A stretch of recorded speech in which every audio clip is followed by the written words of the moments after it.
Do you realize that daughter is with Bianca and her new boyfriend, and not at school? I was sent a picture of them together.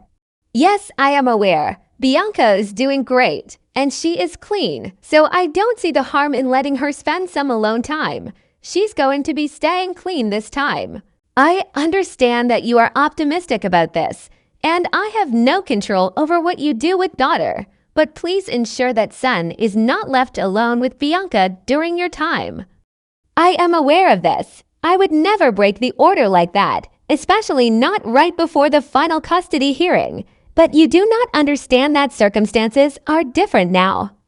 And Bianca will be staying sober. I truly hope she does. She will. She is pregnant. What better reason could she have to motivate her to stay clean? She is so excited. I have major issues with Rose, and they can either be resolved now between the two of us or in court. If you have concerns, of course we can discuss them before jumping to court. Why did my son confide to me that Rose is forcing him to call her mom and telling him that he will not have to visit his grandparents at all soon? Does she not realize how emotionally damaging that is to a young child? I can assure you that she has done nothing of the sort. Son does occasionally call her mom, but it is not forced. I believe that he has heard us calling her mom to the baby. And it just slips out now. So you are saying that our son is a liar. This is concerning. How are you not concerned? Not at all. I am saying if he did say that, he is probably confused or you misunderstood him. I will talk with him about it today. I don't believe you. I will be addressing this in court next week. Court is now in session for the final custody hearing for the child of Bianca and Cooper. Currently, the father has physical custody and the mother has supervised visits. We will begin with the mother today. After hearing from both the mother and father, we will hear the recommendations from the ICL before this court gives its final ruling. Thank you, Your Honor. I am here today to plead with the court to allow me to have more time with my child. It breaks my heart every day that I don't get to see him more. I am asking to be granted more visitation with my child so that we may strengthen our relationship, as well as allow him to spend more time with his sister, who he idolizes. Would you say that you currently have a positive relationship with son? Oh yes, of course. We have a wonderful relationship. My son loves me and still recognizes me as his mother. He is always hugging me and wanting to be close when we are together. Do you believe that you should be under supervised visitations with son currently? I am no danger to my son. However, I understand why his father is insisting on supervision. I would too if I were in his position. Any good parent would. Cooper is an excellent father. However, he has consistently kept me from my child by refusing to facilitate my phone calls and visits. He instead attempts to force me to communicate with his live-in girlfriend. This is a violation of the court order and makes me and my son extremely uncomfortable. I am grateful that Rose has cared for my son while I was unable to, and that she appears to love him like her own. But the fact that she attempts to alienate him from me and my side of the family is causing mental distress for son. Is she also refusing to facilitate the calls and visits on behalf of Cooper? No, she is eager to do so, but she is telling my son she is his new. Do you have any evidence of this? No, but my son told me this, and he is not a liar. I believe him. I understand this, but without evidence that cannot be taken into consideration. I see that you have had multiple charges against you for Dr. OG possession. Are you still using, or are you clean? I have come a long way with my sobriety. While I am not completely clean yet, I now no longer inject and only use two substances, one of which is for medical purposes. Before I was injecting multiple times a day. Now I only use every few days. I am very proud of myself for this. What substances are you currently using? I am using ice and weed for my anxiety. And I see here that you have been incarcerated multiple times in the past for multiple other offenses and still have pending charges against you from other counties. Do you have a plan to handle this?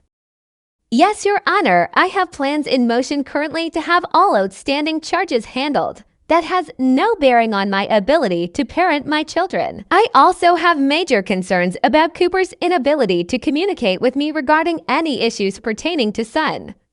I have recently found out that Son has had behavioral issues and has been wetting his pants. I was never informed. Counselor, do you have more information you could give me regarding this claim? Yes, Your Honor. The child in question began acting out and having episodes of soiling his pants since this date, which happens to coincide with the first visit with his mother after her 11-month incarceration. Now, we are not claiming that the visit is the cause, but if you look at page blank of the evidence submitted, you will see that there was written correspondence between my client and the mother informing her of these issues and her claiming that the Kai. Your Honor, my child does need to spend more time with me. He cries at the end of each visit, begging me to stay longer, but his father is insistent on keeping me out. He has even made it so I cannot be at the school or his after-school activities. Son needs me. He loves me and his sister, and he even is beginning to develop a good relationship with my partner over FaceTime during our visits. He deserves to be a real part of this family. Please grant my son his wishes. Counselor, please present your case. Thank you, Your Honor. My client would love for nothing more than to have his son have a healthy relationship with his mother. He does not wish for them to be estranged. However, due to the mother's own actions, she has made this impossible. The mother's addictions, arrest record, and constant instability has shown over and over that she is not safe or reliable. While we commend the mother for her attempts at sobriety, especially now that she has informed my client that she is expecting, the multiple relapses and positive Dr. OG tests over the years show us that she still is actively using. My client also has major concerns due to her multiple outstanding charges. He is concerned that she will once again be incarcerated for a long period of time and Son will have to deal with the abandonment he feels during those times. In regards to the claims that my client has barred her from school and after-school activities, that once again falls on the mother's shoulders due to her own actions. The mother was removed from the school grounds on the first day due to her inability to follow COVID protocol and her irrational behavior. The school banned her, not the father. Can you explain the mother's claim that the father denies visits and phone calls? Of course, Your Honor. I have brought a highlighted copy of the current order. If I can direct you to the clause about visits and scheduled phone calls. As you can see, the current order gives my client the ability to have a third-party supervise visits or facilitate phone calls when he is unavailable, as he is not in control of his work schedule. He appointed his girlfriend as Son is very comfortable with her and he trusts her. Now, if the mother has valid issue with Rose facilitating phone calls or visits, she is more than welcome to present that to the court to bar her from being a third party. But according to the current order, she had passed on calls and visits by her own free will. My client is requesting to keep the current order in place, allowing the mother to have 1 to a supervised visit each month and 1 FaceTime per week, until she is able to prove sobriety with 2 hair follicle tests over the course of 4 months. My client is fine with extra visits during the grandparents' weekend as long as it is not overnight and fully supervised. We will now hear the findings from the ICL. After careful investigation of both parents, I am prepared to make the following recommendations in regards to parental responsibilities. The father shall inform and consult with the mother in regards to any major decisions to be made.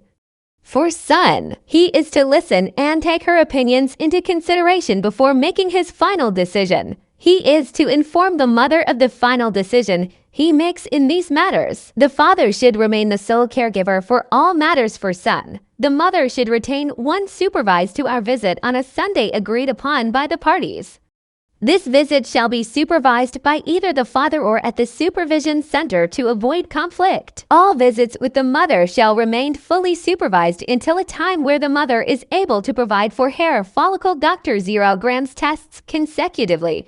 Once this occurs, The mother should approach the court to begin weekend visits. Lastly, the mother should begin working with a mental health professional to set up a mental health care plan to assist her during this time.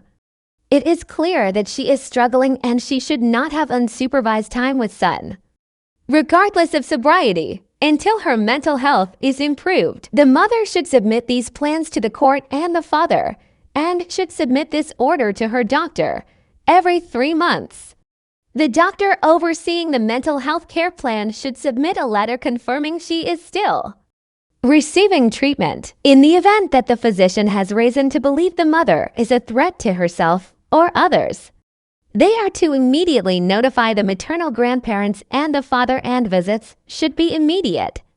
Lie suspended until there is no longer a concern of risk for both parties. Neither shall consume alcohol or Dr. Zero G's during visits or within 12 hours of a visit to ensure the child's safety. At this time, the courts rule to follow the advisement of the ICL. The mother has 30 days to submit her first hair follicle test and obtain a mental health care plan. Your Honor, I have no way to pay for visits at the visitation center. I know that he will force me to go there in another attempt to keep me from my son. And I do not believe it is necessary to have a mental health plan. I am in a really good place mentally. The expense of all Dr. Zero Grand's tests and visits are to fall on the mother. This is non-negotiable. I am not comfortable submitting a mental health plan to my ex. I will not agree to this. You do not have to agree. If you chose not to comply, you will not have the ability to move forward with unsupervised visits. That is your choice to make. Court is dismissed.